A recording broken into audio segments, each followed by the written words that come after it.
Good evening from New York, and welcome to another edition of CWS As It Is.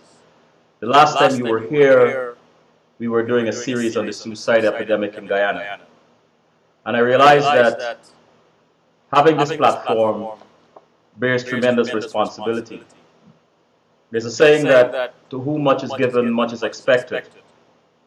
And so very often I hear my colleagues, my countrymen and women speak of repatriation. Repatriation simply because there is a change in Guyana. There's an anticipated economic growth in Guyana, and that is to be expected in any country. So I've decided to do a series on the suspicion and tension that seem to exist between the two communities, the diaspora and Guyana. But let us begin by acknowledging that as much as diasporas are huge sources of wealth for their respective homelands, they can also be quite challenging for their governments to woo them to return due to many factors like unreasonable expectations and demands. Nevertheless, more and more countries have dedicated or are creating ministry, a government department, or some other official institution dedicated to their diasporas.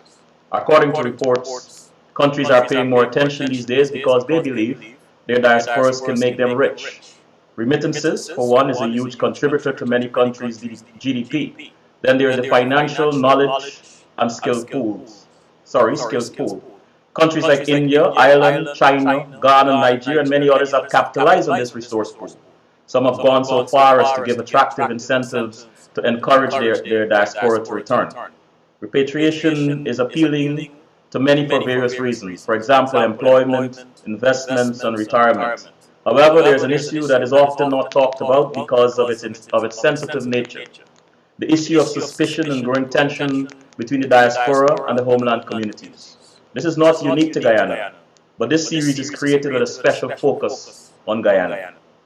We will, over the next several weeks, invite various people to discuss and share their views with us. Hopefully, we can hear from both sides of the ocean, and by the end of the series, come up with some ideas on how we can erode these issues and move forward as one people and one nation. Today, we begin with two Guyanese from the diaspora, Dr. Michelle Mickle-Foster and Seth Narayan Singh. Let me bring them on so we can get started. Both of them have a keen interest on giving back to Guyana.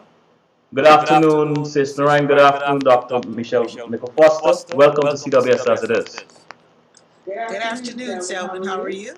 I am fine, thank you, and happy Valentine's. Thank you. Same to you. First of all, let me thank both of you for lending your voices to this very necessary discussion. Please tell us, in your opinion, how did we get where we are today, where we have to have this type of discussion? I think we've gotten here because there is a level, I think there was a lot of excitement when after the elections, and even prior to that, I think more and more people like myself have become interested in giving back to our native country. And I think this desire has heightened since the change in government. And I think what has the excitement that was there has waned, and I think people are becoming disenchanted because of their experiences.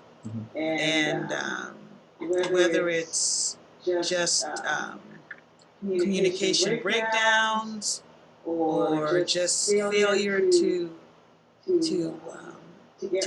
get a response, I think is going to result in a loss of a great wealth of, like you said, skills and knowledge and experience.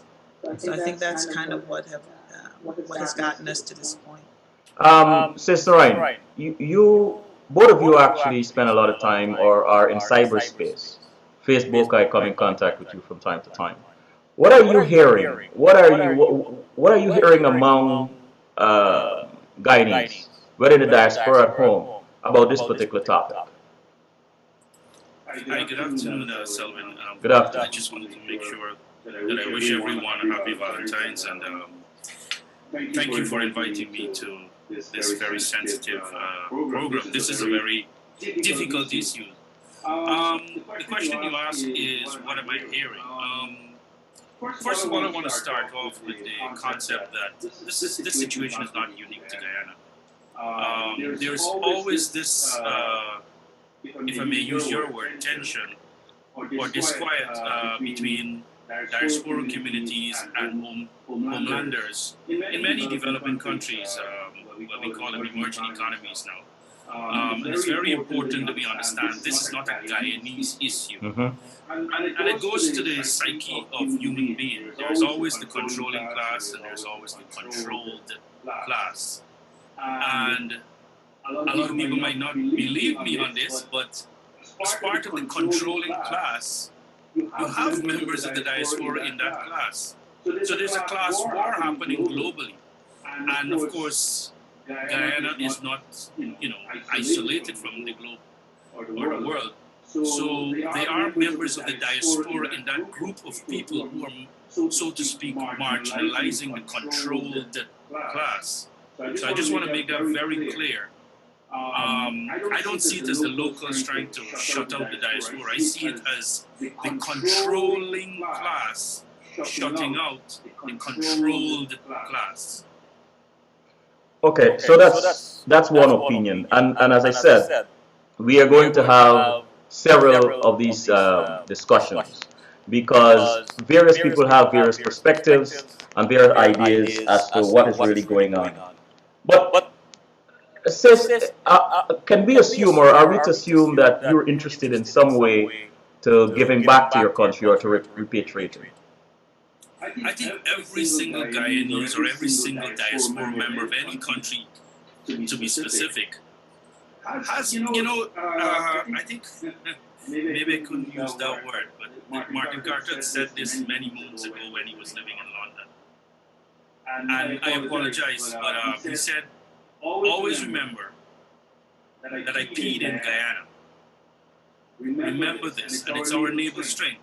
Those who are born in a particular land, whether we go to Russia or Finland or wherever, we have that affinity to where we were born, where our parents were born. We have that affinity. We want to be part of something. It goes back to Maslow theory. I mean, after the basic needs are met, a human being wants to be part of something. And I think this is why most diaspora communities and Guyanese diaspora communities want to be part of something. And there is a lot of activities happening. So let's not disengage from that. I mean, I know, for example, like in the Hindu community, a lot of villagers from, where there's temples in those villages, there's a lot of like medical payback happening to Guyana. There's a lot of books being shipped in barrels to distribute to students. There's a lot of things there's a lot of trading happening in a one-way kind of way between the diaspora and Guyana. So there is lots happening. Like for example, I'm going back to Guyana on the 20th, and one of the projects that I'm working on, cutting through all the red tape, I'm going to all the high schools from Crabwood Creek to Kanji and talk to the fifth form students on three basic things, myself and a colleague called Colin Haynes from Baltimore. Sis, hold on a second. We got a lot to cover. What I wanted to know is if you personally wanted, or and I guess you answered that in your answer that everybody in the diaspora wants to go back. I just wanted to pinpoint that you especially wanted to go back there. I'm gonna give you some time at the end to talk about a specific project. But I want to focus the questions and answers basically on experiences. What is happening? Why this tension exists? And while you're on camera, I'm going to ask you this, and then I'll go to Dr. Foster. The government. Do you believe, or is the government responsible, or should this be a community initiative for bridging the gaps that exist? Well, different governments react to this differently. I mean, India, Israel, and the Philippines, for example, they have an entire infrastructure driven by their respective governments that capture this entire trade, as I was talking about. and capture not just resources, but also not just physical resources like medical supplies and so forth, but human resources, how to tap into human resources in this day and age where, I mean, me being a consultant, consultancies are done online literally in most of the times. You don't have to jump on a plane to physically. So would you recommend such initiatives to the current government, to the Guyana Well, government? we have models that are successful. India, Mhm. Israel, Philippines, our lead case. Why not? We don't have to reinvent the wheel. Yes, I would recommend that we have a ministry of diaspora, not a department, a ministry of diaspora, where you have political support for the initiative at the highest level. Yes, I support that. You support that? And Dr. Foster, what about you? Definitely. I like the idea of looking to models that have worked around the world Mhm.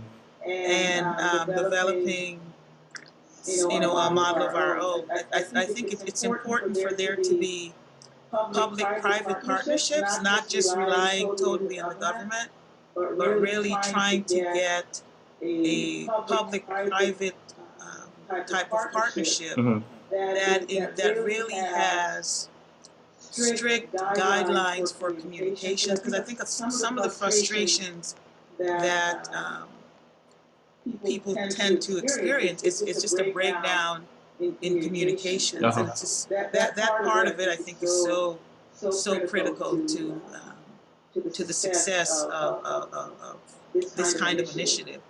So having a ministry of diaspora is great, but it cannot operate like many other entities in the country operate, where it's just difficult to get responsive to, get responses to questions, to get to really connect with someone.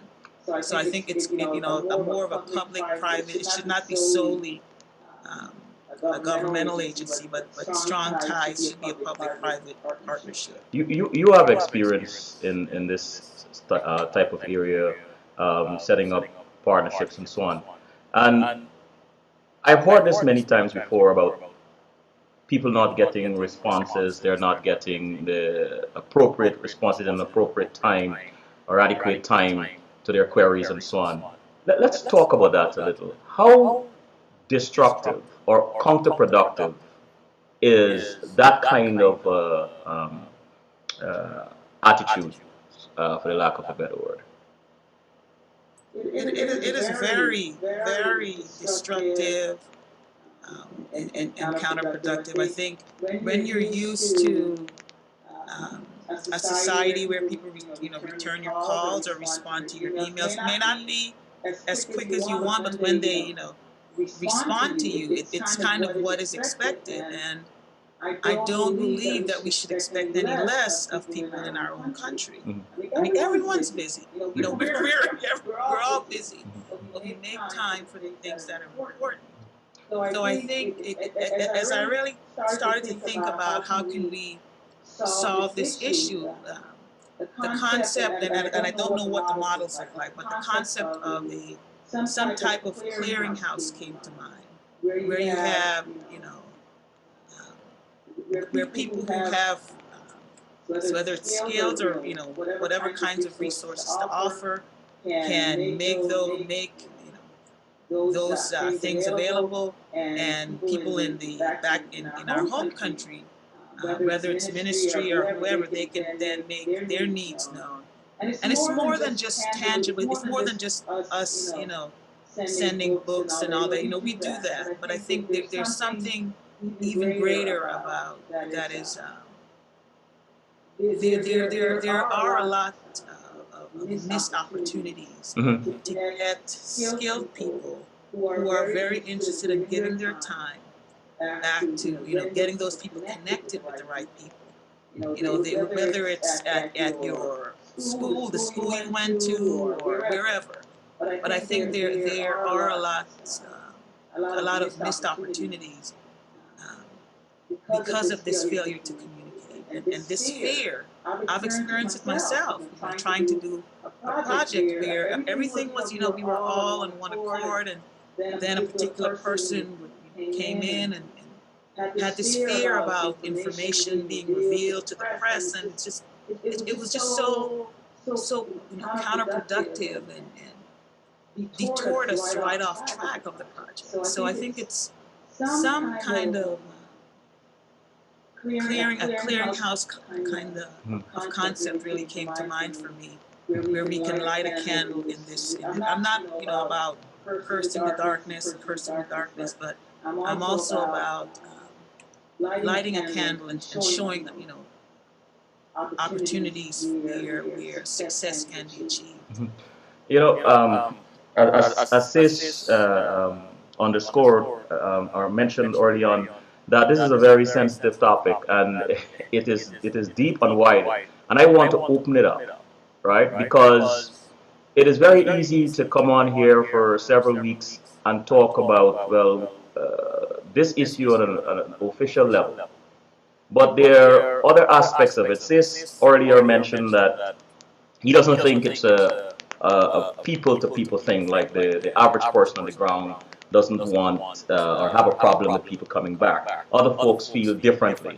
And this is why it's important for us to have this conversation and be authentic, be honest about it. And so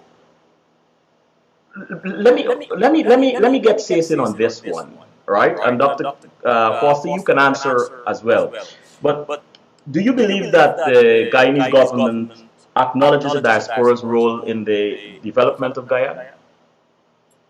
I think every Guyanese government does. Every government in Guyana, or every government in any country will acknowledge the diaspora. Acknowledgement is a broad term.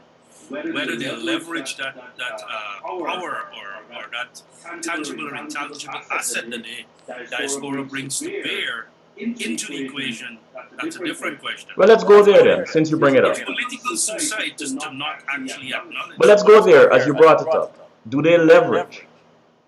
Are they? I think the leveraging process can be better designed. Mm-hmm.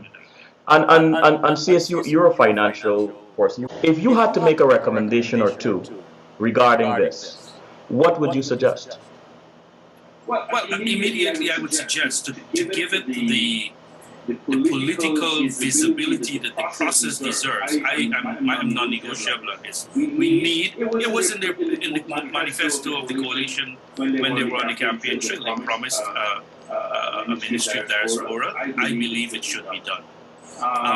Whereby you know that you have a political figure who will coordinate with both the private sector, the public sector, the civil society. That will be, so to speak, the clearinghouse, the framework to manage the process. So it's not going to be exclusively, Minister George will be running everything. No, he's like the facilitator between the several processes that are happening, private sector to private sector, civil society to civil society, government to government, private to government, many relationships. But I want to get to the key point that I believe why this thing is not working.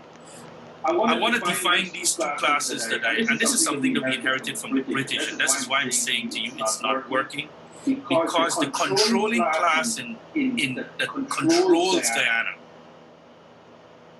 have suspicions, have fears of this diaspora, because this diaspora is an amazing animal, because it can transform Guyana into the Singapore of the Western Hemisphere, or it can actually hold back its talents and resources and subject Guyana to many more decades of impoverishment. And Guyana is a very poor country. I mean, 1/3 of our people live in poverty. The controlling class constitute the business class, the socially connected class, the political class, not just the ruling class. I want to make this absolutely clear. The political class is both sides who are connected. Right? So I'm not going into party definition, but I'm saying both government and opposition people are wealthy enough in Guyana to be part of that controlling class. And they are a small subset of the diaspora that are part of that controlling class. I know people here in the diaspora who could pick the phone up and talk to the president. I know people who could pick the phone up and talk to any ministers they want and get literally whatever they want, both in the past government and this government. And these are diaspora people, so that's why I'm saying I don't think there's a tension per se between diaspora and locals, because they're members of the diaspora who pull a lot of ranks, if I'm going to use Guyanese terminology. But they're not the majority in the diaspora. And these are the people who contributed a lot of finances to both sides of the political class.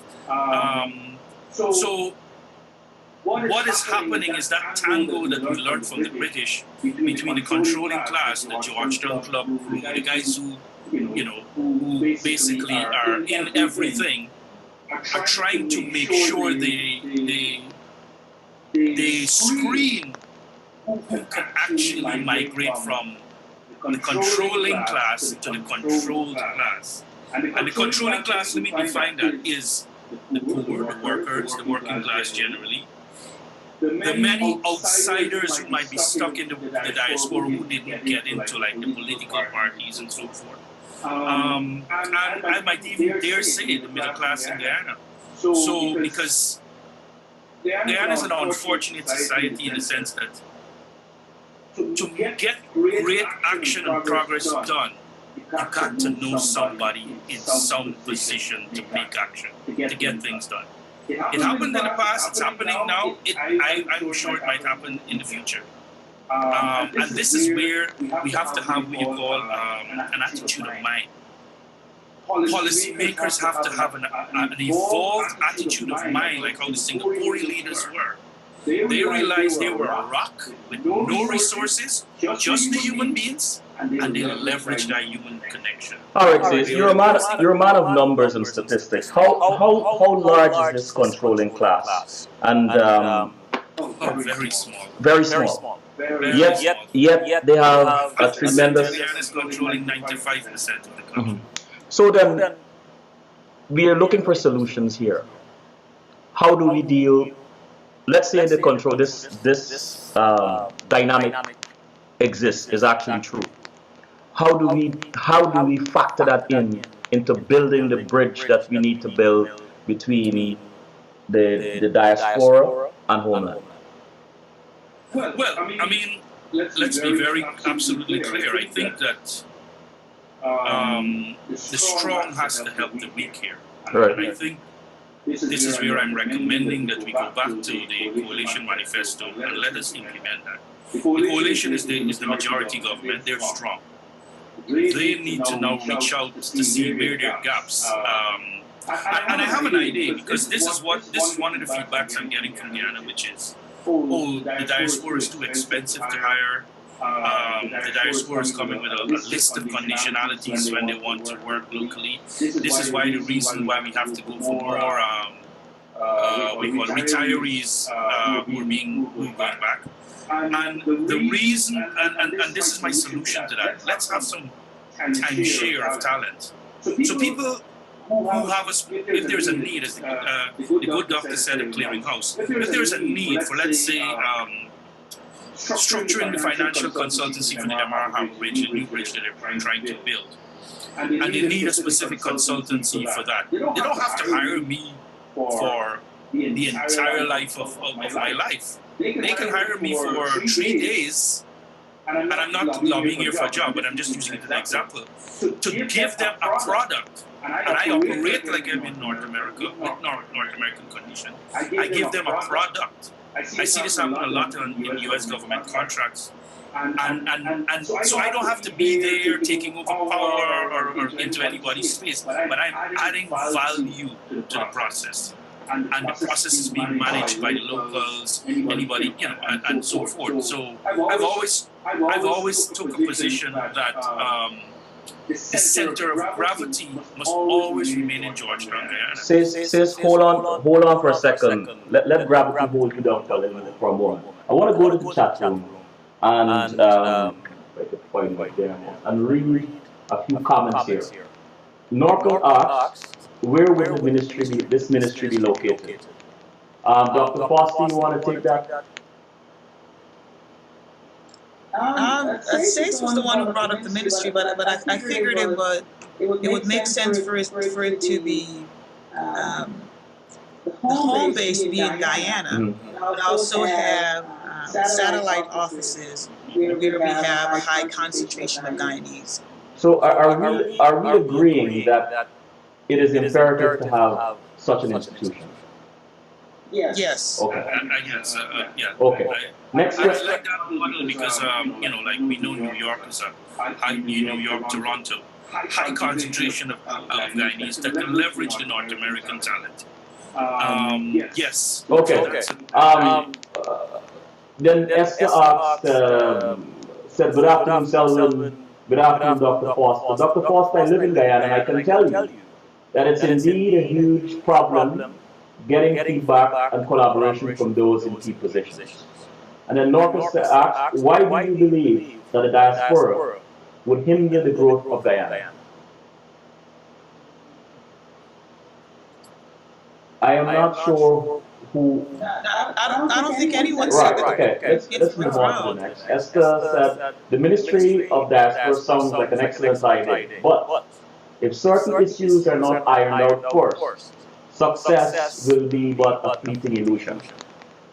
Let me just make a point to what Say said earlier about the complaints or the problem of the diaspora making heavy conditionalities and so on about going back. That is not a unique problem to Guyana. This happened to India. This happened to no. I'm not saying you said that, but I'm just saying this as a matter of information. India, even Ireland, and a lot of these other countries. The diaspora is like a sophisticated pool, and they realize their value. And of course, the diaspora can change a lot of different things, um, how they're voted, how they're treated, and so on. But here is something that I think we are missing by advancing some of these models and ideas to how we should proceed. What we're missing is that undercurrent that some people complain about, that even when they're offered a position, like you mentioned, Sis, about a consultancy for a few days. There is this underlying, not from the officials who are offering them, but people on the ground. There's this underlying sort of tension. I don't want to use the word resentment because I don't know if that's real or imagined, but people have complained about that. Okay, so I got this job, I got this offer, but there seems to be this pushback. You know, like you guys left. I know you're coming back to take over jobs, or you're coming back. You weren't part of the struggle. Do you or do you not think that exists? Have you heard anything about that?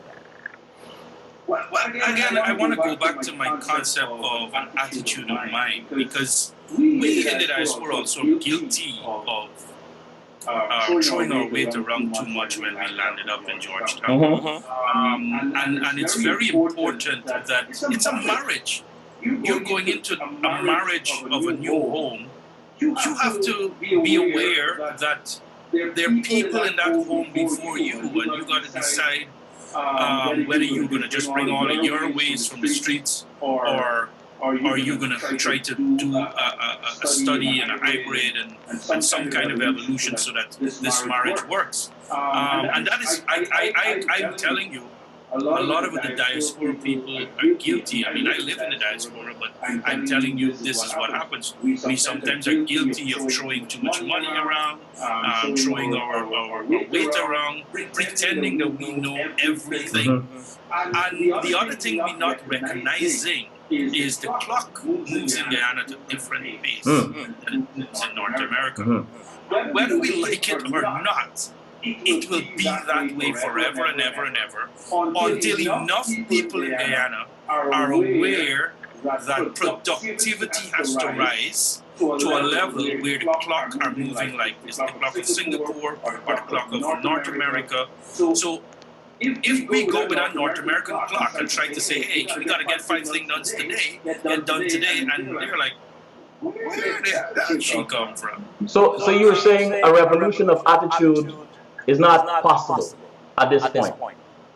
It's a process, and everything has to be done in phases. I mean, I was one of the persons who wrote that manifesto in 2011, and I tell you, even upon looking back at it now, you realize that writing it then and what's happening now is very difficult. What can Guyanese teach the diaspora? Well, I'll tell you one thing I find in Guyana, there's a great sense of community. There's a great sense of community in Guyana. You know, so I think that that's one of the things that they can teach us. What I think we can teach them is how to enhance productivity. Now they may never accept this because they're like, oh, we're productive enough. But when you look at the grand scheme of things, and you look at the macro numbers, Guyana's productivity level is at the bottom half of the world. I think one point I wanted to make, used as examples, position where people are paid for, as a consultant or whatever. But there's also frustration levels among people who are just trying to volunteer and just trying to give back free service to the country. So it's not just about being hired for consultancies, and which and there's nothing wrong with that. But I just want to make sure that the problem is being experienced by people who are also just trying to give back freely of their time and what has been one of your experiences, or your experience, or others that you know about experience? And let's talk about it because it's important. I think I mentioned a couple of them in passing, but it runs the range of trying to conduct a study which would then lead to guide giving of members in the diaspora. And it was going to be it's a free study, but it was met with so much resistance. And all we were trying to achieve was to conduct an assessment of need, so that to guide the giving of certain institutions. There was also an issue where I was trying to facilitate someone who, from the higher ed community, who was trying to develop relationships so that his university could could give scholarships for students who wanted to study abroad. And there was like great communication to a point, and then the contact person just stopped communicating. And so these are all resources that human capital, as well as intellectual capital, in addition to actual financial resources that we were trying to give back to the country. And we were met with all kinds of discouraging and negative and responses. So it's not just people who are trying to work, to get paid. I just wanted to make that point. It's people who are just also trying to give back voluntarily. But I must say, this model works very well, private sector to private sector. Where it really breaks down is whenever the government has to get into the game.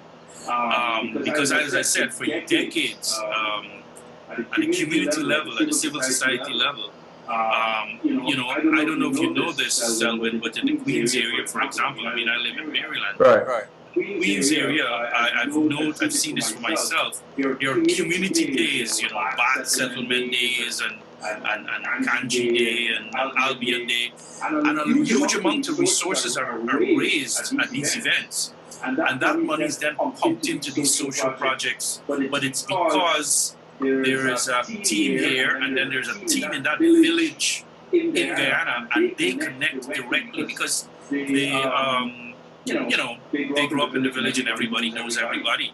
The minute the project gets a bit bigger and start to think about, like, let's say, a national project towards like a university and so forth, and you have to get some the officios into play, it became the nature of the game changes immediately. And I think that is why I am encouraging this ministry, because coordination is the problem. Yeah. So that's the bottleneck then. That's where the bottleneck lies. An analogy that comes to mind is, there's so much food to give, but not enough receptacles or bowls to collect it. And somebody or some institution has to be set up to facilitate this. But before we get off, and this should have been an hour segment. But anyway, before we get off, Says, while I have you there, how do we get this message to the right people? This message that there needs to be a ministry or an institution set up to handle the diaspora, to deal with the diaspora. How do we do it? I don't think we need to get the message. It was in the coalition's manifesto. They got the message. It's now moving to implementing the message. And once that is done, I think the process, there will be kinks. Let's not deny it. Nothing is perfect in life. But let's start moving the wheel. That's what is very important. Now, again, I want to clarify something. You need to understand there's a lot of diaspora members who have gone back. And I know Dr. Foster was talking about free service. But there's a fair amount of Guyanese who have gone back, especially from the Atlantic area, to work in Guyana in technical positions. But the majority of them were retirees. And hence,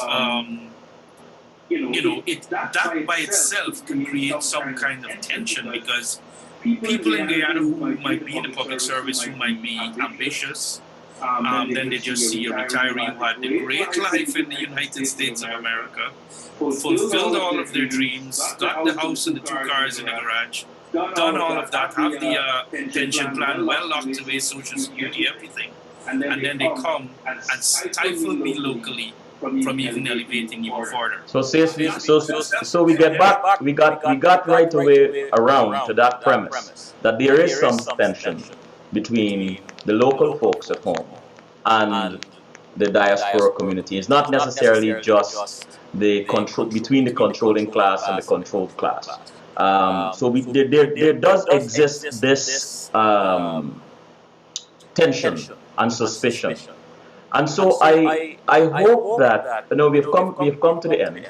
We've passed the end actually. Albert Cumberbatch is waiting for us, but I hope at some point, Says, you can come back, because I promised to allow you to talk about that project you are going to implement. Can you do it? Can you do it in a minute, Says? Can you do it in a minute? Yeah, I can do it in 30 seconds. Go ahead. This is the project that a colleague of mine from Baltimore called Colin Haynes and myself. We are going, because we understand the suicide epidemic in rural Guyana. So he's going to be talking about around the suicide question, because that's his training. But as a financial consultant, my strength is to marry into that philosophy. I really am going to be talking to young people on how to do your resume, how to do your cover letter, how to prepare yourself for the job interview, how to pursue the job. If you can't get a job, how to start a small business, how to manage your cash. And we're doing it to all the fifth formers, because they're all graduating in June and being poured into the work market. So we're hoping that we can give them these real life skills. And we're doing this program from Wood Creek Secondary all the way to Kanji. Who's financing this? Oh, nobody. We're doing it ourselves. We've connected with the REO in Region 6, got access, and yeah, we're. But this whole idea is to make sure that young people understand that they have a lot of power within them that they can unleash without worrying about the government helping them, or if people try to suppress them. Mechanisms to fight to stay above the curve, because I've seen young people in the United States who've been through worse and came back. And we can do it. We don't need to have such a high suicide rate. We have to end there. We have to end there, No, sis. really, before you go, we're the leading suicide. I know, sis. I gotta go. Sorry. Dr. Foster, you want any parting words? I guess I remain encouraged to work in my country, regardless of the experience I've experienced, regardless of my experiences. Awesome. I am glad to hear that. Thank you. Sis, once again, thank you, buddy. You always come through. Dr. Foster, thank you again. And next week is another series, and let's continue this conversation. Thank you. Bye bye. Bye bye. Bye.